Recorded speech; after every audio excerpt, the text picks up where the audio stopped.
मेरा नाम लकी है। मेरे माता पिता जब मैं 10 साल का था तभी इस दुनिया से जा चुके थे। मेरी एक बड़ी बहन थी जिनकी उम्र उस समय 18 साल थी। जी हाँ, मैं अपनी बहन से पूरे 10 साल छोटा था। दीदी के पैदा होने के बाद मेरी माँ ने उम्मीद छोड़ दी थी कि वो दोबारा कभी माँ बन सकती है, लेकिन मेरी माँ को एक बेटा भी चाहिए था। उन्होंने बहुत प्रार्थना की और ना जाने कितने डॉक्टर से अपना चेकअप करवाया, तब जाकर भगवान ने उन्हें पूरे 10 साल बाद माँ बनने की दोबारा से खुशी दिखाई थी और फिर मैंने जन्म लिया था। मेरे जन्म के बाद मेरे माता पिता बहुत खुश हुए थे।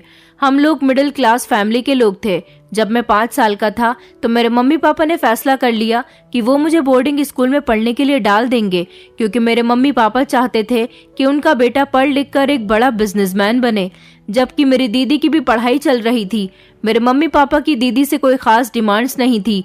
वो सिर्फ इतना ही चाहते थे कि दीदी की जब पढ़ाई पूरी हो जाए तो वो उनकी शादी एक अच्छे परिवार में करवाकर अपने फर्ज से रिहा हो जाएंगे। उनके ज्यादातर सपने अपने बेटे से जुड़े हुए थे, तभी तो उन्होंने मुझे अपने आप से अलग बोर्डिंग स्कूल में डलवा दिया था। मैं वहां पर हॉस्टल में रहा करता था। इसी तरह मेरी जिंदगी गुजर गई। फिर मैं 10 साल का हुआ था जब मेरे मम्मी पापा की मुझे अचानक से मौत की खबर मिली। मुझे मेरे मामा जी हॉस्टल से घर लेने के लिए आ गए थे। मैं जैसे ही घर पर आया तो मैंने देखा कि चारों तरफ रोने धोने की आवाज आ रही थी। एक तरफ मेरी मम्मी का शव पड़ा हुआ था तो दूसरी तरफ मेरे पापा का, और उन दोनों के पास ही मेरी दीदी बैठी हुई फूट फूट कर रो रही थी। मेरी दीदी ने जैसे ही मुझे देखा तो मुझे अपने पास बुलाया और मुझे चिपट कर रोने लगी। कहने लगी कि देखो ना लकी, हम दोनों के मम्मी पापा हमें छोड़कर चले गए। अब मैं तुम्हें कैसे संभालूंगी? मैं तो कुछ जानती भी नहीं हूँ। किस तरह से मैं मम्मी पापा का सपना पूरा करूंगी? मम्मी पापा चाहते थे कि तुम पढ़ लिख कर एक कामयाब बिजनेसमैन बनो, लेकिन ये दोनों ही इतनी जल्दी चले गए। हम दोनों भाई बहन का क्या होगा? लकी, हम दोनों भाई बहन तो अनाथ हो गए। दीदी को देख देख कर मैं भी बहुत रोया था और मैंने अपने मासूम हाथों से दीदी के आंसू साफ किए थे। मेरे मम्मी पापा का अंतिम संस्कार कर दिया गया था। दरअसल मेरे मम्मी पापा की मौत एक बाइक एक्सीडेंट में हो गई। मेरे पापा मम्मी को लेकर मेरे नाना नानी के घर जा रहे थे। मेरे नाना नानी का घर हमारे घर से बहुत दूर था। हाईवे पर जब पापा मम्मी को बिठाकर बाइक चला रहे थे तो पीछे से कार वाले ने एक जोरदार टक्कर मार दी। मेरे मम्मी पापा की बहुत बुरी कंडीशन हो गई थी। उन्हें अस्पताल ले जाया गया और अस्पताल में इलाज के दौरान उन दोनों ने अपना दम तोड़ दिया। वो दोनों अपने बच्चों को छोड़कर इस दुनिया से जा चुके थे। मेरे मम्मी पापा के मर जाने के बाद हमारे घर में हमारे जितने भी रिश्तेदार आए हुए थे, 2-3 दिन के बाद वो लोग भी जा चुके थे। अब घर के अंदर सिर्फ मैं और मेरी दीदी ही रह गए थे। मेरी दीदी मम्मी पापा को याद करके बहुत रोया करती थी और मुझसे कहती थी कि तुम भी चले जाओगे तो फिर मैं इस बड़े से घर में कैसे रहूंगी? मम्मी पापा के बिना तो ये घर मुझे बार बार उनकी याद का एहसास दिलाएगा। मैंने दीदी से कहा, दीदी मैं आपको छोड़कर कहीं नहीं जाऊंगा। दीदी कहने लगी कि नहीं नहीं लकी, तुम ऐसा नहीं कर सकते। तुम जानते हो ना कि तुम्हें मम्मी पापा का सपना पूरा करना है, और ऐसा तभी हो सकता है जब तुम अपनी पढ़ाई कंप्लीट करोगे। अभी तो तुम सिर्फ 3rd क्लास में ही हो, अभी तो तुम्हें बहुत पढ़ना है, और मैं भी अभी पढ़ाई कर रही हूँ। मम्मी ने मुझसे कभी घर का कोई काम नहीं करवाया, लेकिन अब उनके जाने के बाद मुझे ही घर का सारा काम करना होगा। जितने सैक्रिफाइस मुझे करने हैं अपनी जिंदगी को आगे बढ़ाने के लिए, उतने ही सैक्रिफाइसेस तुम्हें भी करने होंगे। तुम नहीं जानते लकी, हम दोनों के माता पिता इस दुनिया से जा चुके हैं और अब हम दोनों ही एक दूसरे का सहारा हैं। तुम फिक्र मत करो। मम्मी पापा नहीं रहे तो क्या हुआ, मैं तुम्हारी पढ़ाई पूरी करवाऊंगी, चाहे मुझे उसके लिए नौकरी क्यों ना करनी पड़े। कुछ दिनों बाद दीदी ने मुझे जबरदस्ती वापस हॉस्टल भेज दिया था। जब मेरे मम्मी पापा जिंदा थे तो उन्होंने मेरी दीदी का रिश्ता तय कर दिया था। मेरी दीदी का रिश्ता मेरी मम्मी की सहेली के बेटे से लग गया था। वो लड़का देखने में बहुत अच्छा था और मेरे मम्मी पापा को बहुत पसंद था। इस रिश्ते की शुरुआत मेरी मम्मी की फ्रेंड ने ही की थी। उनको मेरी दीदी बहुत पसंद थी और वो हाई स्कूल में थी। उन्होंने अपने बेटे के लिए मेरी मम्मी से दीदी का रिश्ता मांग लिया था और कहा था कि मुझे तुम्हारी बेटी बहुत पसंद है, मैं इसे अपने घर की बहू बनाना चाहती हूँ। मेरे मम्मी पापा दीदी की इतनी जल्दी शादी नहीं करना चाहते थे क्योंकि वो अभी कम उम्र की थी और अभी पढ़ाई कर रही थी। लेकिन मेरी मम्मी की फ्रेंड ने कहा कि अगर आप लोगों को लगता है कि शादी जल्दी हो रही है तो फिर शादी थोड़ा रुककर कर लेते हैं। आपकी बेटी की पढ़ाई पूरी हो जाएगी तब हम शादी कर लेंगे, लेकिन जब तक के लिए रिश्ता तय कर देते हैं। ऐसा न हो कि नीति का रिश्ता कहीं और लग जाए।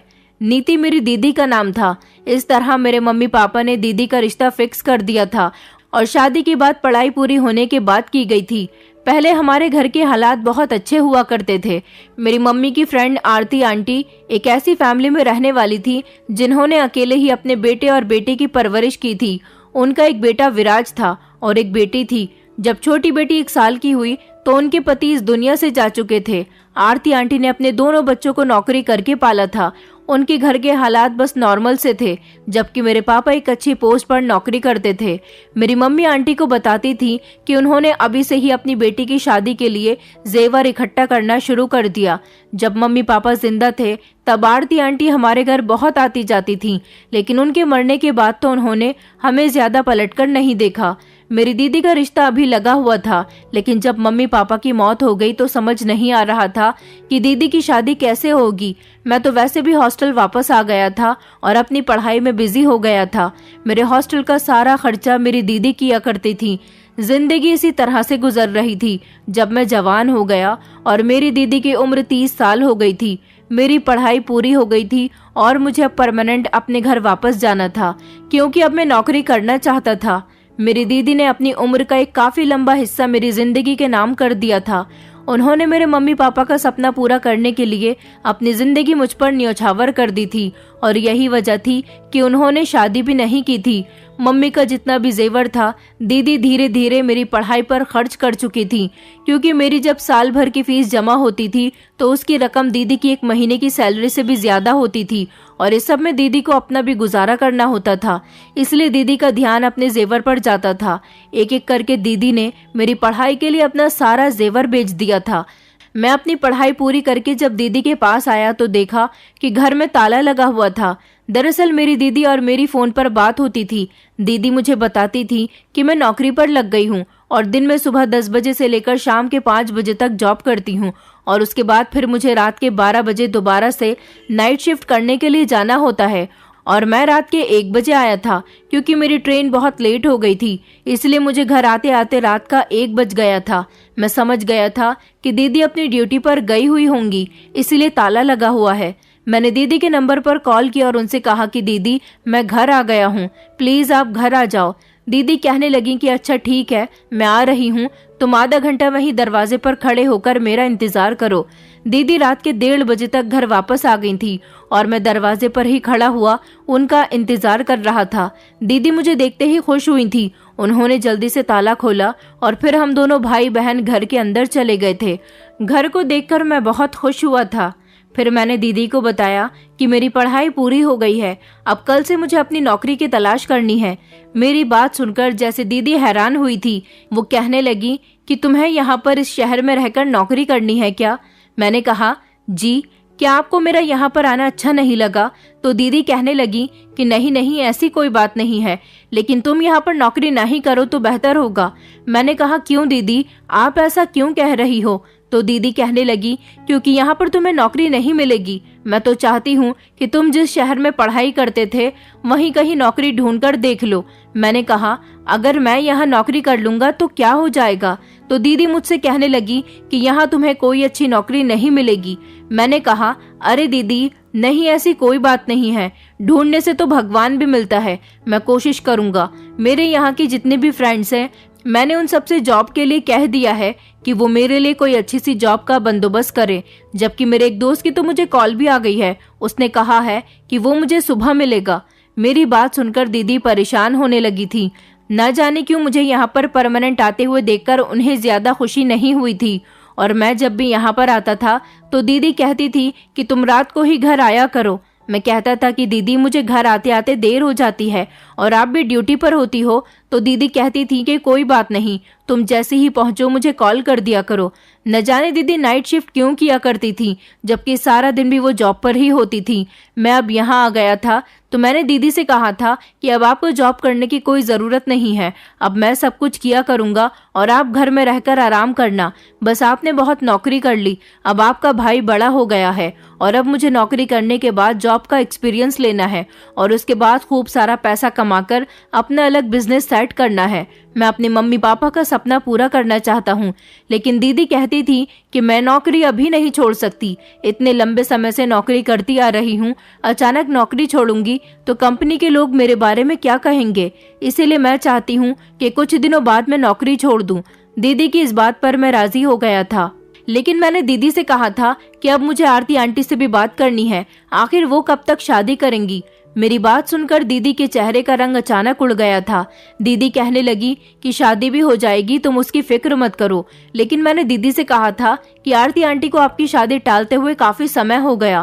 पहले मम्मी पापा के सामने तो वो चाहती थी कि कल के होते आज शादी हो जाए, लेकिन जब से मम्मी पापा की मौत हुई है उन्होंने आपकी शादी का नाम ही नहीं लिया। और फिर मेरी पढ़ाई पूरी करवाने के चक्कर में आपकी इतनी उम्र हो गई है।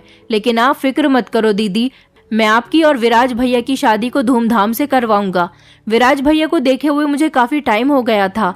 मैंने उनको बचपन में देखा था जब मैं छोटा था, और जब मम्मी पापा के सामने दीदी और विराज भैया का रिश्ता पक्का हुआ था।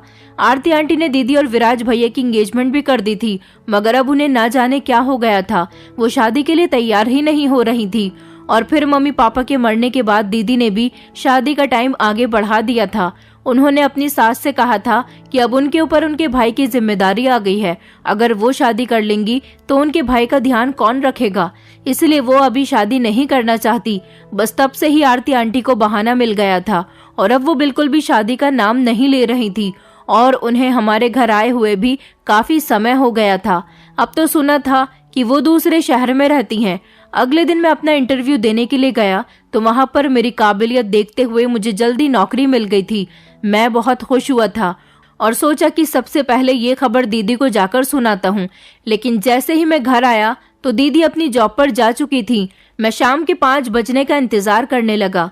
दीदी घर आई तो मैंने उनसे बात की और उनको ये खबर सुनाई। दीदी बहुत खुश हुई थी। फिर उसके बाद दीदी ने खाना बनाया और हम दोनों भाई बहन ने खाना साथ बैठकर खाया था। फिर मैं अपने दोस्तों के साथ बाहर घूमने चला गया, मगर जब मैं अपने दोस्तों के पास गया तो एक अजीब सी बात मेरे सामने आई थी। हम 3 दोस्त हैं। मैं जब भी यहाँ आता था अपने उन तीनों दोस्तों से जरूर मिलता था। मेरे 2 दोस्त तो पहले ही मेरा इंतजार कर रहे थे और एक अभी आया ही नहीं था। उसको कॉल करके बुलाया गया तो थोड़ी देर के बाद वो आ गया और मेरे दोनों दोस्तों से वो कहने लगा कि अरे तुम लोग इसके साथ कहाँ घूमने जा रहे हो। तो मैंने कहा कि हम सब लोग एक साथ जाएंगे हमारे शहर के मशहूर ढाबे की मैगी खाने। मेरी बात सुनकर उसने अपना मुंह बिगाड़ लिया और बाकी दोनों दोस्तों से कहने लगा कि तुम इसकी सच्चाई जानते हो फिर भी इसके साथ घूमने के लिए जा रहे हो। उसकी बात सुनकर मेरे दोनों दोस्तों की आंखें झुक गई थी। मैं चौंक गया। मैंने कहा कैसी सच्चाई? तो वो दोनों लड़के कहने लगे कि ये सही कह रहा है लकी, हम तुम्हारे साथ नहीं जा सकते। मैंने कहा क्या हो गया है तुम लोगों को? तो मेरा दोस्त कहने लगा कि ये बात तो तुम अपनी बहन से जाकर पूछो, हम ऐसे लड़के के साथ दोस्ती नहीं रखना चाहते जिसकी बहन इतनी बिगड़ी हुई हो। हम शरीफ माता पिता के बेटे हैं। ये कहकर वो तीनों वहां से चले गए थे और मैं वहां पर हैरान खड़ा रह गया था और सोच रहा था कि ये लोग मेरी दीदी के बारे में ऐसी बातें क्यों कर रहे हैं। मेरी कुछ समझ नहीं आया था और मैं घर वापस आ गया था। मैं जैसे ही घर आया तो दीदी अपने जाने की तैयारी कर रही थी। मैंने नोटिस किया था कि दीदी जब भी अपनी नाइट ड्यूटी पर जाती थी तो अच्छे से कपड़े पहनकर और खूब मेकअप करके जाती थी। मैं दीदी को बड़े गौर से देख रहा था। मैं जानता था कि वो ड्यूटी पर जा रही हैं, लेकिन फिर भी मैंने उनसे पूछा कि दीदी आप इतनी रात को कहाँ जा रही हो? तो दीदी हंसते हुए कहने लगी तुम्हें पता नहीं है कि मैं नाइट ड्यूटी करती हूँ, बस वहीं पर ही जा रही हूँ। मैंने कहा लेकिन आपको इतना तैयार होने की क्या जरूरत है? तो दीदी कहने लगी कि तैयार होकर जाना पड़ता है, तुम जानते हो ना कि मैं कितनी बड़ी कंपनी में काम करती हूँ। फिर मैंने दीदी से कहा कि दीदी मैं नहीं चाहता कि अब आप नौकरी करो, अब मेरी नौकरी लग गई है, अब आपको नौकरी करने की जरूरत नहीं है। दीदी पलटकर मुस्कुराई और कहने लगी कि मैंने तुम्हें पहले बताया तो था कि एकदम से नौकरी नहीं छोड़ सकती, मैं पहले ऑफिस में बात करूंगी उसके बाद ही नौकरी छोड़ूंगी। मैंने कहा तो फिर आप कब तक बात करोगी दीदी? तो वो कहने लगी कि तुम फिक्र मत करो, मैं बहुत जल्द ऑफिस के बॉस से बात करूंगी कि मुझे अब नौकरी नहीं करनी, अब मेरा भाई इस काबिल हो गया है कि वो सब कुछ संभाल लेगा। दीदी की बात सुनकर मुझे तसल्ली हो गई थी। वो घर से निकल गई थी, मगर मैं बहुत परेशान था अपने दोस्तों की बात पर कि वो लोग मेरी दीदी को गलत क्यों कह रहे थे। फिर मैंने सारी बात को इग्नोर किया और सोचा कि मुझे सो जाना चाहिए, सुबह मुझे जल्दी उठकर जॉब पर भी तो जाना है। पहले ही दिन अगर लेट हो जाऊंगा तो सही नहीं रहेगा, इसीलिए मैं सो गया था। अब अगले ही दिन से मैंने अपनी जॉब पर जाना शुरू कर दिया था। वहाँ के बॉस मुझसे पहले दिन ही इम्प्रेस हो गए थे। कुछ दिन इसी तरह से गुजर गए थे। मेरी नौकरी बहुत अच्छी चल रही थी, मगर जो मेरे मोहल्ले के दोस्तों ने मुझसे फ्रेंडशिप खत्म कर दी थी, वो लोग मुझे आते जाते कभी मिल भी जाते तो मुझसे कोई बात नहीं करते थे। सब कुछ पहले के जैसा ही चल रहा था। फिर मेरी जिंदगी में एक लड़की आई, उसका नाम श्रेया था। श्रेया से मेरी मुलाकात मेरे ऑफिस में हुई थी। वो अभी वहाँ पर नई नई नौकरी करने के लिए आई थी और मैं भी अभी वहाँ नया ही था। हम दोनों की अच्छी खासी फ्रेंडशिप हो गई थी। उसने एक दिन मुझे बताया कि पहले वो इसी शहर में रहा करती थी, अब वो अपनी माँ के साथ दूसरे शहर में शिफ्ट हो गई है, लेकिन उसका भाई अभी भी यहाँ पर नौकरी करता है। उसने बताया कि मेरे भैया कुछ दिनों से अपने काम के सिलसिले में विदेश गए हुए हैं, इसलिए वो अपने पुराने वाले घर में अकेली ही रहती है। उसकी माँ भी उसके साथ नहीं है। उसने कहा कि मेरे भैया का रिश्ता लगा हुआ है। मेरे भैया और भाभी की उम्र काफी ज्यादा हो गई है, लेकिन मेरी मम्मी फिर भी उनकी शादी नहीं करना चाहती। मेरी होने वाली भाभी के मम्मी पापा मर गए थे, तो मम्मी अब उस लड़की से भैया की शादी नहीं करवाना चाहती, लेकिन भैया की जिद है कि वो उसी लड़की से शादी करना चाहते हैं। लेकिन पिछले 5 साल से भैया ने अपनी शादी की कोई जिद नहीं की और वो यहाँ पर खामोशी से नौकरी कर रहे हैं। मम्मी तो उनको बुलाती है कि हमारे साथ आकर रहने लग जाओ, मगर भैया इनकार कर देते हैं, कहते हैं कि मैं यहीं पर ही ठीक हूँ। मगर जब से मैं यहाँ पर जॉब करने के लिए आई हूँ तो मेरी भैया से मुलाकात ही नहीं हो पाई। वैसे तो हमारे घर में किसी चीज की कमी नहीं है। भैया यहाँ पर नौकरी करते हैं तो अच्छे खासे पैसे हमें घर में भेज देते हैं, लेकिन मैं भी जॉब करना चाहती थी। जॉब करना मेरा एक शौक था। मैं अपने शौक को पूरा करना चाहती हूँ, इसीलिए इस शहर में आई हूँ। फिर मैंने भी श्रेया को अपने बारे में बताया कि मेरी भी एक बड़ी बहन है और उन्होंने मम्मी पापा के मरने के बाद मेहनत से मुझे पढ़ाया लिखाया और इस काबिल बनाया कि अब मैं अपने पैरों पर खड़े होने काबिल हो गया हूँ। मेरी दीदी की कहानी भी कुछ तुम्हारे भैया की जैसी ही है। मेरी दीदी की सास भी उनका रिश्ता नहीं करना चाहती, न जाने अब उन्हें क्या हो गया। मुझे तो लगता है कि वो बहुत लालची औरत है। जब उन्होंने देखा था कि हमारे घर के हालात अच्छे हैं, तब उन्होंने दीदी का रिश्ता फौरन ही मेरे मम्मी पापा से मांग लिया था। लेकिन अब उन्होंने देखा कि हम दोनों भाई बहन मिलकर जॉब करते हैं, तो वो मेरी बहन को अपनाना नहीं चाहती। श्रेया और मेरे बीच धीरे धीरे प्यार बढ़ने लगा था। हम दोनों एक दूसरे को चाहने लगे थे। कई दिन इसी तरह से गुजर गए थे, जब एक दिन अचानक श्रेया की मेरे पास कॉल आई और वो कहने लगी कि लकी, मेरी मम्मी मेरी शादी करना चाहती हैं। मैंने कहा तो फिर तुम शादी से इनकार कर दो, तुम कह दो कि तुम अभी शादी नहीं करना चाहती। वैसे भी तुम्हारी मम्मी को पहले अपने बेटे की शादी करनी चाहिए। तो वो कहने लगी कि नहीं, मम्मी ने साफ कह दिया है कि वो भैया की शादी उस लड़की के साथ नहीं करेंगी। मेरी उम्र ना निकल जाए, इसलिए वो जल्दी ही मेरी शादी करना चाहती हैं। तुम प्लीज अपनी दीदी से बात करो। मैंने कहा लेकिन मैं तुमसे इतनी जल्दी शादी नहीं कर सकता, क्योंकि पहले मैं अपनी दीदी की शादी करवाना चाहता हूँ। मेरी खातिर उन्होंने अपनी सारी जिंदगी मेरे लिए न्यौछावर कर दी, इसलिए मैं पहले उनका घर बसता हुआ देखना चाहता हूँ। श्रेया कहने लगी, इस तरह तो मेरी शादी हो जाएगी। तुम अपनी दीदी से बात तो करके देखो और अपनी दीदी की जल्द से जल्द शादी करवाओ। मैं भी अपनी मम्मी से तुम्हारे बारे में बात करके देखती हूँ। मैंने कहा चलो ठीक है, मैं तुमसे बाद में बात करता हूँ। मैं ऑफिस से घर गया तो दीदी भी घर आ चुकी थी। मैंने उनसे बात की और उनसे कहा कि दीदी, अब आपको ये नौकरी छोड़नी होगी और मुझे बताओ कि आरती आंटी कहाँ पर रहती हैं। मैं आपकी शादी करवाना चाहता हूँ। मेरी बात सुनकर अचानक दीदी ने मुझे हैरानी भरे अंदाज में देखा था और वो कहने लगी कि आज तुम्हें क्या हो गया है, तुम मेरी शादी क्यों करवाना चाहते हो। मैंने कहा आपका क्या मतलब है कि मैं शादी क्यों करवाना चाहता हूँ।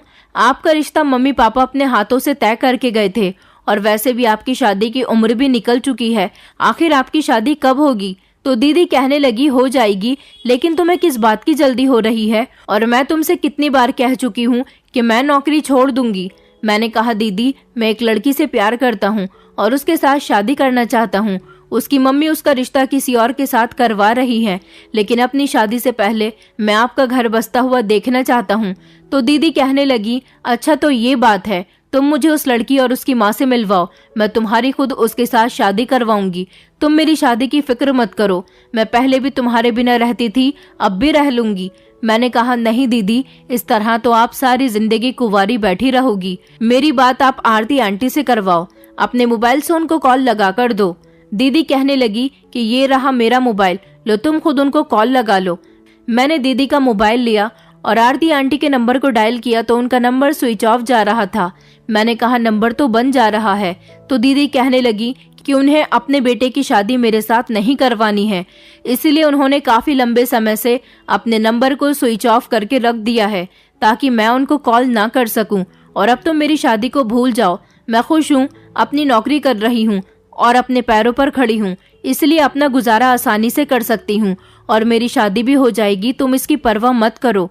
और वो लड़की कौन है, जरा मुझे भी उसकी फोटो दिखाओ, मैं भी तो देखूं मेरे भाई ने किस लड़की को पसंद किया है। मैं अपने मोबाइल में दीदी को श्रेया की फोटो दिखाने ही जा रहा था, इतनी देर में अचानक मेरे बॉस की कॉल आ गई और मैं उनसे बात करने के लिए घर से बाहर निकल गया, क्योंकि घर के अंदर मुझे बॉस की आवाज नहीं आ रही थी। मैं अभी बॉस से बात कर ही रहा था कि हमारे पड़ोस वाले कुछ लोग मुझे बड़ी घूर घूर कर देख रहे थे। मैं बड़ा हैरान हुआ था और उनके करीब जाकर कहने लगा कि क्या हुआ भाई साहब, आप मुझे बड़ी घूर घूर कर देख रहे हो। तो वो आदमी कहने लगा कि कुछ नहीं, बस ये देख रहा हूँ कि भाई तो इतना शरीफ है और बहन छी छी न जाने कैसे काम करती है। मैंने कहा, आपका क्या मतलब है मेरी दीदी से? तो वो कहने लगा कि अच्छा, सारा मोहल्ला तुम्हारी बहन की सच्चाई जानता है, तुम्हें नहीं पता अपनी बहन के बारे में कि वो सच सवर के ना जाने कहाँ जाती है, जरूर गलत ही काम करती होगी, तभी तो इतनी उम्र हो जाने के बाद भी शादी नहीं कर रही है।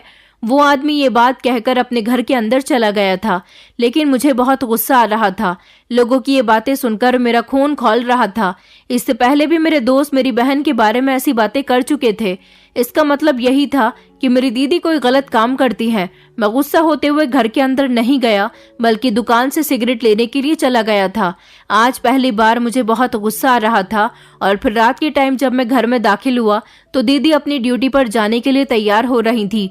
मैंने दीदी से कहा कि आज आप ड्यूटी पर नहीं जाओगी। मेरी बात सुनकर दीदी कहने लगी कि क्या हो गया है, बड़े गुस्से में लग रहे हो, और मैं तुम्हारा खाने पर कितनी देर तक इंतजार करती रही, तुम नहीं आए, और मैंने तुम्हें कितनी सारी कॉल्स की, तुमने मेरी कॉल भी रिसीव नहीं की। मैंने कहा कि मुझे भूख नहीं है और अब से आप ड्यूटी पर नहीं जाओगी, बस घर में रहो। मुझे बताओ आरती आंटी कहाँ रहती हैं? कल मैं वहाँ जाकर उनसे आपके रिश्ते की फाइनल बात करके आऊंगा। अगर वो अपने बेटे की शादी आपके साथ करवाना चाहती हैं तो ठीक है, वरना मैं आपके लिए कहीं और रिश्ता तलाश करता हूँ। मेरी बात सुनकर दीदी गुस्सा करते हुए कहने लगी कि मैंने तुमसे कितनी बार कहा है कि ना तो मैं अभी जॉब छोड़ सकती हूँ और ना ही मुझे अभी शादी करनी है। हो जाएगी मेरी शादी भी। तुम्हें शादी करनी है तो तुम मेरी मुलाकात उस लड़की के साथ करवा दो, मैं तुम्हारी शादी करवा दूंगी, मगर मेरे पीछे मत पड़ो प्लीज। मैंने दीदी से कहा, दीदी मैं कुछ नहीं जानता, आज से आप नौकरी पर नहीं जाओगी तो नहीं जाओगी। अगर आपने ऐसा करने की कोशिश भी की तो अच्छा नहीं होगा। आप नहीं जानती कि आपकी वजह से मुझे लोगों से कितनी गलत गलत बातें सुननी पड़ती हैं। इसका मतलब है कि लोग सच ही कहते हैं, आप कोई गलत काम करती हो। मेरे दोस्त तक आपकी वजह से मुझसे दूर हो गए। दीदी चौंकते हुए कहने लगी कि क्या? मैंने तुम्हारे दोस्तों से तो कभी कुछ नहीं कहा, मेरी वजह से वो तुमसे दूर कैसे हो सकते हैं? मैंने कहा आप कोई गलत काम करती हो, मेरे दोस्त ही नहीं ऐसा मोहल्ले वाले भी कहते हैं।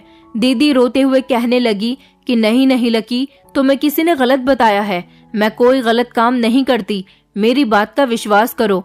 मोहल्ले वाले या तुम्हारे दोस्त मुझे इसीलिए बुरा कहते होंगे क्योंकि मैं यहाँ पर अकेली रहती हूँ, और जवान लड़की अगर रात के वक्त भी घर से बाहर काम करने के लिए जाए और सुबह को वापस आए तो लोग यही समझते हैं कि वो कोई गलत काम करके आ रही है। लेकिन कोई हमारी मजबूरी के बारे में तो नहीं जानता ना, यही वजह है कि लोग मेरे बारे में इस तरह की बातें कर रहे हैं। मगर तुम मेरा भरोसा करो, मैं कोई गलत काम नहीं करती हूँ। मैंने कहा अच्छा ठीक है, मैं आपकी बात पर भरोसा कर लूंगा, लेकिन आपको ये नौकरी छोड़नी होगी। आप क्या काम करती हो ये तो आप ही जानती होगी। दीदी अपनी जिद पर अड़ी हुई थी कि वो इतनी जल्दी नौकरी नहीं छोड़ सकती। मुझे दीदी पर गुस्सा आ गया और मैंने कहा कि अच्छा ठीक है, तो फिर आपको अपने भाई से प्यारी नौकरी है तो मैं इस घर से जा रहा हूँ। फिर आप यहाँ पर जैसे पहले अकेली रहती थी ऐसे ही रहो। मुझ में लोगों की बातें सुनने की क्षमता नहीं है। मैं गुस्से से घर से बाहर निकल आया था और दीदी मुझे रोकती रह गई थी। सारी रात मैं घर से बाहर रहा था, इधर उधर टहलता रहा। दीदी ने मुझे बहुत कॉल्स की थी और कहा था कि प्लीज घर को आ जाओ, मैं तुम्हारा इंतजार कर रही हूँ। मैंने सोचा कि मुझे अपनी दीदी को इतना परेशान नहीं करना चाहिए, इसीलिए सुबह के टाइम पर मैं घर चला गया था। जैसे ही घर गया तो दीदी की हालत बहुत बुरी हो रही थी। वो रो रो कर बहुत परेशान हो गई थी। उन्होंने मुझे भरोसा दिलाया कि मैं कोई गलत काम नहीं करती हूँ और मैं तुमसे वादा करती हूँ कि 1 हफ्ते के बाद मैं ये नौकरी छोड़ दूंगी। मैंने दीदी की बात मान ली थी। उधर आंटी का नंबर नहीं लग रहा था और ना ही उनके बारे में मुझे कुछ पता था कि वो कहाँ पर रहती हैं। विराज भैया के बारे में भी मैं कुछ नहीं जानता था और श्रेया बार बार मुझे कॉल करके कह रही थी कि प्लीज अपनी दीदी की और मेरी मम्मी की आपस में बात करवा दो। उसने कहा था कि मेरी मम्मी कल रात की ट्रेन से मेरे पास आ गई हैं। मैंने मम्मी को तुम्हारे बारे में सब कुछ बता दिया। मम्मी तुमसे और तुम्हारी बहन से मिलना चाहती हैं। मैंने कहा चलो ठीक है, मैं अपनी दीदी से बात करता हूँ। अब विराज भैया और आरती आंटी का तो कुछ पता ही नहीं चल रहा था और मैं श्रेया को अपने हाथ से नहीं जाने देना चाहता था क्योंकि मैं उससे बहुत प्यार करता था। दीदी तो वैसे भी श्रेया को अपनाने के लिए तैयार थी। दीदी ने कह दिया था कि मैं लड़की की माँ से बात करने के लिए तैयार हूँ, उन्हें तुम बुलाना चाहते हो तो यहाँ बुला सकते हो। उस दिन मैंने और दीदी ने दोनों ने ही ऑफिस की छुट्टी कर ली थी। श्रेया भी अपनी मम्मी के साथ हमारे घर पर आने वाली थी। दोपहर के 2 बजे वो दोनों आने वाली थी। मैंने उनके नाश्ते पानी का अच्छी तरह से इंतजाम किया था। दीदी ने भी घर की साफ सफाई अच्छे से कर ली थी। अब हम लोगों को श्रेया और उसकी मम्मी के आने का इंतजार था। मैंने श्रेया को अपने घर की लोकेशन सेंड कर दी थी। आधे घंटे बाद वो लोग हमारे घर पर आ गए। जैसे ही मैंने दरवाजा खोला तो मैं ये देखकर दंग रह गया कि श्रेया के साथ जो औरत थी वो कोई और नहीं बल्कि आरती आंटी थी। वो हमारे घर में चारों तरफ देखती हुई घर के अंदर दाखिल हुई। दीदी और मैं आरती आंटी और श्रेया को देखकर हैरान रह गए थे, जबकि कुछ ऐसा ही हाल आरती आंटी और श्रेया का भी था। वो दोनों भी हमें हैरानी से ही देख रही थी। आरती आंटी ने श्रेया से कहा, क्या तुम इस घर में अपना रिश्ता करना चाहती हो? ओहो, तो अब मैं समझी। वो मेरी दीदी की तरफ इशारा करते हुए कहने लगी, अच्छा तो तुम्हारी दाल मेरे यहाँ नहीं गली तो तुमने मेरी बेटी को ही अपने भाई से फंसवा दिया। दीदी आरती आंटी और श्रेया से कह रही थी कि आप लोग एक बार बैठिए तो सही, बैठकर बात करते हैं। तो आरती आंटी कहने लगी, अरे मैं तो इस घर का 1 गिलास पानी भी पीना पसंद नहीं करती। मैं तो यहाँ पर अपनी दोस्त की वजह से आती थी। मत मारी गई थी मेरी, जो मैंने अपने बेटे का रिश्ता तुम्हारे साथ पक्का कर दिया था, मगर मैं अपने बेटे की शादी तुम्हारे साथ करके अपनी उस गलती को अंजाम नहीं देना चाहती हूँ। मैं अपनी तरफ से रिश्ता खत्म कर चुकी हूँ। अब मैं दोबारा से वो गलती नहीं करना चाहती। मैं अपनी बेटी को इस घर में कभी भी नहीं दूंगी। मुझे आरती आंटी की बात सुनकर गुस्सा आ गया और मैंने कहा, तो फिर आपने अपने बेटे का रिश्ता मेरी दीदी के साथ फिक्स क्यों किया था? और आपके सहारे मेरी दीदी न जाने कब से कुंवारी बैठी हुई है।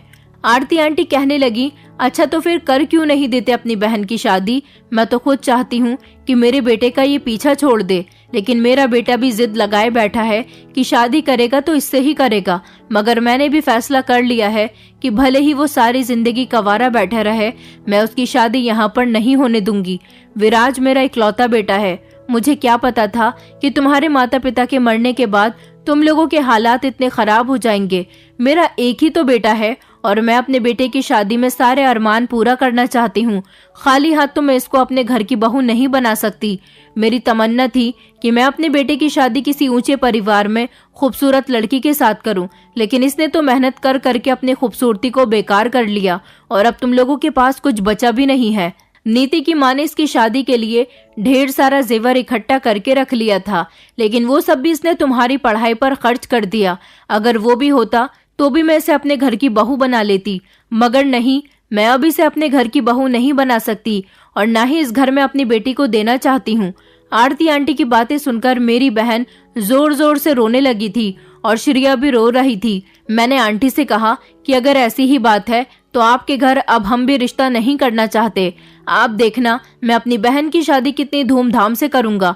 और श्रेया, तुम्हारी माँ बहुत लालची औरत है हम दोनों का रिश्ता यहीं खत्म होता है। मैं भी तुमसे शादी नहीं करना चाहता, क्योंकि तुम्हारी माँ की वजह से मेरी बहन की इतनी उम्र हो गई है। वो तुम्हारे भाई से इतना प्यार करती है कि किसी दूसरे इंसान के बारे में सोच ही नहीं सकती। अगर तुम्हारी माँ को इस बात का ख्याल ही नहीं है। श्रेया हाथ जोड़कर कहने लगी कि प्लीज लकी, मुझे इन सब की सजा मत दो। आरती आंटी ने श्रेया से कहा कि चलो तुम खामोशी से यहाँ से। मुझे नहीं पता था कि तुम इस मोहल्ले में आई हो तो मुझे इस घर में लेकर आ जाओगी। मैं तो समझ रही थी कि शायद तुम्हें इसी मोहल्ले का कोई और लड़का पसंद आ गया है, मगर मैं नहीं जानती थी कि जिस घर की लड़की को मैं अपनी बहू नहीं बनाना चाहती, तुम उसी घर के लड़के से शादी करना चाहती हो। वो जबरदस्ती श्रेया का हाथ पकड़कर उसे हमारे घर से ले गई थी। उस दिन हम दोनों भाई बहन बहुत फूट फूट कर रोए थे और हमें अपने मम्मी पापा बहुत याद आ रहे थे। अगर आज हमारे मम्मी पापा जिंदा होते तो शायद हमें ये दिन ना देखना पड़ता। रोते रोते हमें रात हो गई थी। हम दोनों भाई बहन में से किसी ने भी खाना नहीं खाया था। श्रेया की मुझे बार बार कॉल आ रही थी और मैंने उसकी कॉल से तंग आकर अपना मोबाइल स्विच ऑफ कर दिया था। इसी तरह रात के 12 बज गए थे। मैंने देखा कि दीदी ने तैयार होना शुरू कर दिया था और वो नौकरी पर जाने वाली थी। मैंने दीदी से कहा कि दीदी, आप फिर से नौकरी पर जा रही हो। मैं आपसे कितनी बार कह चुका हूँ कि आप अब ड्यूटी पर नहीं जाओगी, और अगर आपको नौकरी करनी ही है तो दिन की करनी पड़ेगी। रात की ड्यूटी के मैं सख्त खिलाफ हूँ। दीदी कहने लगी, अच्छा ठीक है, मैं जानती हूँ कि मेरा भाई अब इस काबिल हो गया है कि वो मेरा और खुद का गुजारा आराम से कर सकता है। मैं तुमसे वादा करती हूँ कि मैं ये नौकरी छोड़ दूंगी। मैं दिन की भी और रात की भी, दोनों ही टाइम की नौकरी छोड़ दूंगी, मगर मुझे आज जाने दो प्लीज। मैं ये समझ लूंगी कि आज मेरी नौकरी का आखिरी दिन है। उसके बाद जैसा तुम कहोगे मैं वैसा करने के लिए तैयार हूँ। दीदी की बात सुनकर मैंने उनसे कह दिया था, अच्छा ठीक है, आज आपका आखिरी दिन है, आप जा सकती हैं, मैं आपसे कुछ नहीं कहूँगा। दीदी ड्यूटी पर जाने के लिए घर से निकल चुकी थी और आज मैं देखना चाहता था कि आखिर दीदी ऐसा कौन सा काम करती हैं, क्योंकि मैं कई बार दीदी से पूछ चुका था तो दीदी यही कहती थी कि वो नौकरी जरूर करती है मगर कोई गलत काम नहीं करती। लेकिन लोगों का कहना था कि मेरी दीदी गलत काम करती है। आज मैं सच्चाई जानने के लिए दीदी के पीछे पीछे निकल चुका था। इस समय रात के पूरे 12 बज रहे थे। दीदी घर से निकल चुकी थी और मैं उनके पीछे पीछे था। दीदी को मैंने शक नहीं होने दिया था कि मैं उनका पीछा कर रहा हूँ। दीदी काफी दूर तक चलते हुए आ गई थी और फिर उसके बाद दीदी एक घर के अंदर चली गई और मैं भी उस घर के अंदर चला गया था। ये बहुत बड़ा घर था। यहाँ पर एक नौकरानी भी थी जो घर के काम कर रही थी। मेरी दीदी को देखते ही उसने कहा कि आ जाइए मालकिन, मालिक आपका इंतजार कर रहे हैं। मैं छुपकर खड़ा हो गया था। मुझे ना तो दीदी ने देखा था और ना ही नौकरानी ने। मैंने देखा कि दीदी एक कमरे के अंदर चली गई थी और मैं उसी कमरे के बाहर खड़ा हुआ था। वहां बिस्तर पर एक बीमार आदमी लेटा हुआ था। मैं उसे ठीक से नहीं देख पा रहा था। दीदी ने उसे अपने हाथों से खाना खिलाया, उसे दवाई खिलाई। उसके बाद दीदी उससे कहने लगी कि आज मैं यहाँ तुम्हारे पास आखिरी बार आई हूँ, क्योंकि लकी मुझे गलत समझता है। मैंने उससे वादा किया है कि आज मैं आखिरी बार अपनी नौकरी पर जा रही हूँ और आज तुम्हारी मम्मी और बहन भी हमारे घर पर आई थी। लकी किसी और को पसंद नहीं करता बल्कि श्रेया को ही पसंद करता है और तुम्हारी मम्मी आज हम दोनों भाई बहन को बहुत सारी बातें सुनाकर गई हैं। मेरा और तुम्हारा रिश्ता खत्म कर गई हैं। यहाँ तक कि उन दोनों के रिश्ते से भी उन्होंने साफ इनकार कर दिया। आज हम दोनों भाई बहन बहुत रोए हैं सिर्फ तुम्हारी मम्मी की वजह से। मगर ये देखकर मेरे पैरों तले से जमीन निकल गई थी कि वो इंसान कोई और नहीं बल्कि विराज भैया ही थे। विराज भैया तो बहुत ज्यादा कमजोर हो गए थे। आखिर उन्हें ऐसा क्या हुआ था और मेरी दीदी उनके पास यहाँ क्यों आई थी? अभी तो उनके साथ शादी भी नहीं हुई है। मुझे तो श्रेया ने बताया था कि उसका भाई कुछ समय के लिए विदेश गया हुआ है और ये ऐसी हालत में यहाँ पर क्या कर रहा था। विराज दीदी की बात सुनकर कहने लगा, बस एक बार मैं ठीक हो जाऊं उसके बाद मैं खुद माँ से बात करूंगा। मैं जानता हूँ कि मेरी माँ लालची औरत है। मैं ठीक हो जाऊंगा तो मैं खुद अपनी माँ को सारी सच्चाई बता दूंगा। तुम फिक्र मत करो, हम दोनों को एक दूसरे से कोई जुदा नहीं कर सकता। मेरी दीदी रो रही थी और विराज भैया उनको समझा रहे थे कि अगर तुम्हारा भाई यही चाहता है तो तुम कल से यहाँ मत आना, लेकिन तुम्हें मेरी जगह जॉब करनी होगी वरना मेरे हाथ से नौकरी चली जाएगी। तुमने मेरी नौकरी संभाली हुई है, मेरे पैसे से तुम अपना भी घर चला रही हो और मेरे घर पैसे भी भेज देती हो और इतनी मेहनत करती हो और इस समय मेरा भी इलाज चल रहा है। मैं तुम्हारा एहसान नहीं भूलूंगा। मेरी वजह से तुमने अपनी पढ़ाई भी छोड़ दी, दिन रात मेहनत की। लोगों को लगता है कि तुम गलत काम करती हो, लेकिन पहले तुम नाइट ड्यूटी ऑफिस में किया करती थी और अब तुम मेरी सेवा करने के लिए यहाँ पर आ जाती हो। मेरे लिए तुमने बहुत कुछ किया है, लेकिन तुम परेशान मत हो। मैं जैसे ही ठीक हो जाऊंगा सब कुछ ठीक कर दूंगा और फिर किसी की मजाल नहीं कि कोई तुम्हें कुछ भी कह सके। विराज भैया की बातें सुनकर दीदी फूट फूट कर रो रही थी और इधर मेरी आंखों में भी आंसू आ गए थे। मैं अपनी बहन को कितना गलत समझता था। आज मेरे सामने सारी सच्चाई आ गई थी और ऐसे ही उल्टे कदमों से वापस मैं अपने घर आ गया और मुझे उन लोगों पर शर्मिंदगी महसूस हो रही थी जो मेरी दीदी को गलत कह रहे थे। ये बात सही है कि लोग अकेली जवान लड़की पर इल्जाम तो लगा देते हैं, मगर ये नहीं सोचते कि अगर वो आधी रात घर से निकल रही है तो उसकी इसमें कोई बड़ी मजबूरी भी हो सकती है। हर लड़की रात के अंधेरे में गलत काम करने के लिए ही घर से नहीं निकलती, कुछ मेरी बहन की तरह मजबूर भी होती हैं। मैं घर आया तो मुझे सारी रात नींद नहीं आई थी। सुबह 6 बजे मैं अपनी दीदी के आने का इंतजार कर रहा था। दीदी अपने फिक्स टाइम पर घर आ गई थी। दीदी जैसे ही घर आई मैंने उन्हें गले से लगा लिया और कहने लगा कि दीदी मुझे माफ कर दो। मेरी बात सुनकर दीदी कहने लगी कि क्या हुआ, तुम सोए नहीं हो? मुझे लगा कि तुम सो रहे होगे। मैंने कहा दीदी मैं रात आपका पीछा करते हुए गया था और मैं सारी सच्चाई जान चुका हूँ, मुझे माफ कर दीजिए। मैंने आपके साथ कई बार बदतमीजी की है, लेकिन अगर आप मुझे ये सब कुछ बता देती तो शायद मैं आपको कभी गलत नहीं समझता। दीदी कहने लगी कि मैं कैसे तुम्हें ये सब बताती। विराज का एक्सीडेंट हो गया था और उसके बहुत चोट आई थी। जब तुम यहाँ आए तो मैंने सोचा भी था कि तुम्हें ये बात बता दूं, लेकिन ये सोचकर नहीं बताई कि तुम मुझे गलत समझोगे, और फिर ऐसा ही हुआ। तुम दूसरों की बातों में आकर मुझे गलत समझने भी लगे थे, इसलिए तुम्हें बता रही थी कि मैं गलत नहीं हूँ और ना ही कोई गलत काम करती हूँ। आरती आंटी ने विराज से मना किया हुआ था कि वो उसकी शादी मेरे साथ नहीं करवाएंगी, क्योंकि अब हम लोग पहले की तरह खाते पीते लोग नहीं रहे। विराज जिस कंपनी में नौकरी करता था वो वहां पर असिस्टेंट मैनेजर बना दिया गया था। वहां उसकी सैलरी बहुत ज्यादा थी। मम्मी पापा के मर जाने के कुछ समय के बाद आरती आंटी इस शहर को छोड़कर दूसरे शहर में शिफ्ट हो गई, लेकिन विराज फिर भी यहीं पर नौकरी करता रहा। वो हर बार आंटी से यही कहता कि मेरी और नीति की शादी कब करवाओगी, मगर आरती आंटी कहती थी कि अब हम उन लोगों से कोई रिश्ता नहीं रखना चाहते। उन्होंने अपनी बेटी को भी पाला, उसकी पढ़ाई कंप्लीट करवाई। विराज ने जब जिद बांध ली थी कि वो मेरे अलावा किसी से शादी नहीं करेगा, इसलिए वो अपनी माँ से दूर यहाँ रहकर नौकरी करता रहा और इस तरह मुझसे भी मिलता रहा। मैं भी विराज की ही कंपनी में छोटी सी पोस्ट पर नौकरी करती थी। विराज अपनी सैलरी में से थोड़े से पैसे मुझे भी दे दिया करता था। मैं इस तरह तुम्हारी फीस वगैरह भर लेती थी और इससे पहले जेवर तो मैं बेच ही चुकी थी। कई साल इसी तरह से गुजर गए। आरती आंटी हम दोनों की शादी करने का नाम ही नहीं ले रही थी और विराज इस गुस्से में अपनी माँ और बहन से बिल्कुल अलग रह रहा था। विराज उन लोगों से मिलने नहीं जाता था, उनको अपनी सैलरी भिजवा दिया करता था। मेरे पास कुछ पैसे मेरी सैलरी के होते थे और थोड़े से पैसे वो मुझे भी दे दिया करता था। उन पैसों से मुझे तुम्हारी पढ़ाई करवाना बहुत मुश्किल हो रहा था, इसलिए मैंने ही कंपनी में नाइट ड्यूटी करना शुरू कर दी थी। ऑफिस में जितना भी काम होता था मैं रात को जागकर किया करती थी। जिंदगी इसी तरह से गुजर रही थी।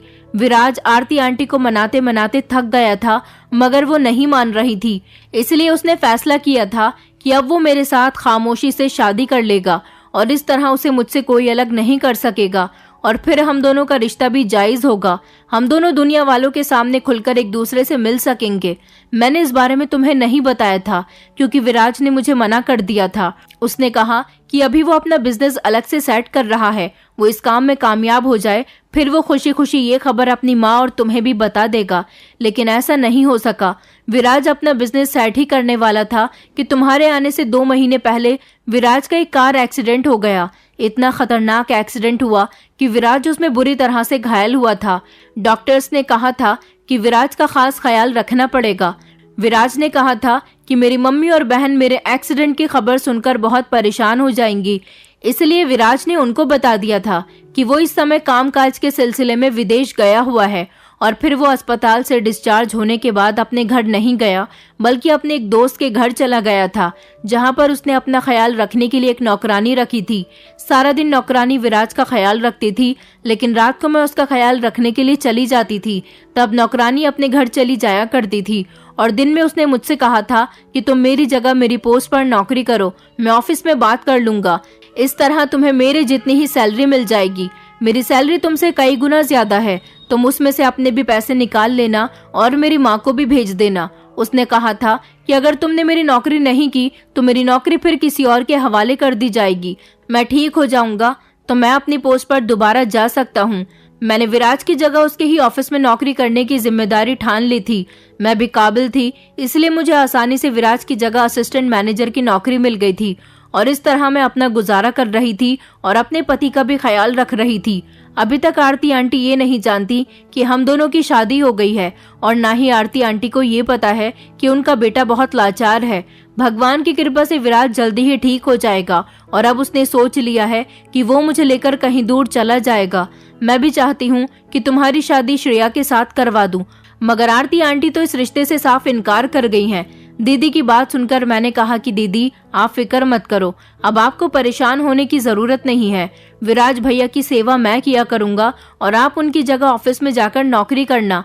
रात को मैं विराज भैया के पास चला जाया करूंगा। इस तरह हम दोनों भाई बहन ने मिलकर विराज को पूरी तरह से ठीक कर लिया था और फिर विराज भैया और मेरी दीदी एक साथ अपनी जिंदगी में खुश हो गए थे। विराज भैया ने सारी सच्चाई अपनी माँ को बता दी थी। उन्होंने इस बात पर गुस्सा तो बहुत किया था, लेकिन फिर वो एक दिन खुद ही अपनी बेटी का रिश्ता मेरे लिए लेकर आ गई और उन्होंने अपने किए की माफी हम सब लोगों से मांग ली थी। ऐसा इसलिए था क्योंकि श्रेया मेरी मोहब्बत में पागल हो गई थी। जब उसे पता चला कि उसकी माँ ने उसके भाई की भी शादी मेरी बहन के साथ नहीं होने दी और फिर उन दोनों की इस वजह से इतनी उम्र हो गई, उसे लगता था कि उसकी माँ मुझे भी श्रेया से अलग कर देंगी, इसलिए श्रेया ने अपने आप को नुकसान पहुंचाने की कोशिश की थी। आरती आंटी श्रेया से बहुत प्यार करती थी, इसलिए वो अपनी बेटे की जिद के आगे हार गई थी।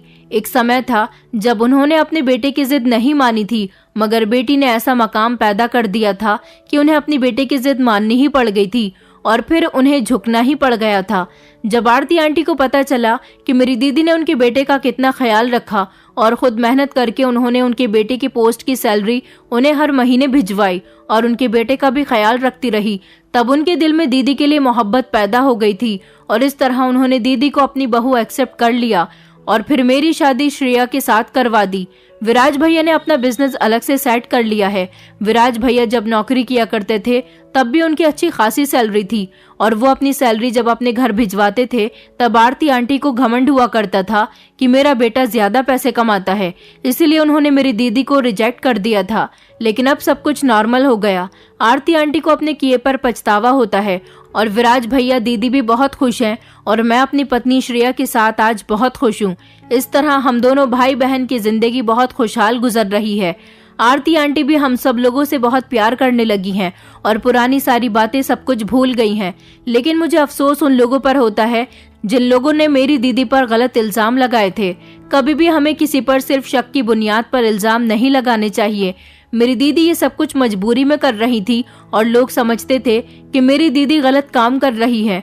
मुझे भी आज अपने आप पर शर्मिंदगी महसूस होती है कि जिस बहन ने सारी जिंदगी मेरा इतना ख्याल रखा, मेरी पढ़ाई पूरी करवाने के चक्कर में अपनी जवानी न्योछावर कर दी, उस बहन पर मैंने शक किया था। आज मैं कामयाब इंसान हूँ सिर्फ अपनी बहन की वजह से। मेरे मम्मी पापा ने जो सपना देखा था वो सिर्फ मेरी बहन की वजह से पूरा हो सका था। भगवान मेरे जैसी बहन सबको दे। दोस्तों, उम्मीद करती हूँ आपको हमारी कहानी पसंद आई होगी। कहानी पसंद आई है तो वीडियो को लाइक करें, चैनल पर नए हैं तो चैनल को सब्सक्राइब करें और हाँ, नोटिफिकेशन बेल को जरूर दबाएं ताकि अगली अपडेट सबसे पहले आपको मिले।